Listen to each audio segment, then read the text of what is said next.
সংস্কৃতি বিষয়ক মন্ত্রণালয়ের সম্মানিত উপদেষ্টা আমাদের আজকের অনুষ্ঠানের প্রধান অতিথিকে বরণ করে নিলেন বাংলাদেশ শিল্পকলা একাডেমির মহাপরিচালক। এ পর্যায়ে প্রধান অতিথির বক্তব্য প্রদানের জন্য স্যারকে বিনীত অনুরোধ জানাচ্ছি। ধন্যবাদ।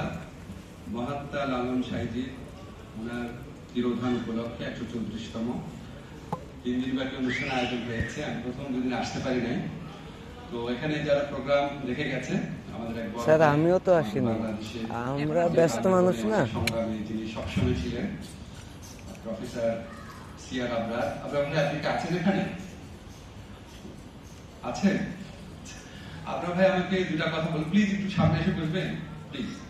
উনি আমাকে বললো যে দুটা জিনিস বললো, যে শিল্পকলা একাডেমির সাথে আমাদের যে একটা দূরত্ব তৈরি হয়েছিল, আমরা ফিলই করতাম না শিল্পকলা একাডেমি আমাদের কাছের কোনো বা আমাদের বাংলাদেশের মানুষের কোনো প্রতিষ্ঠান।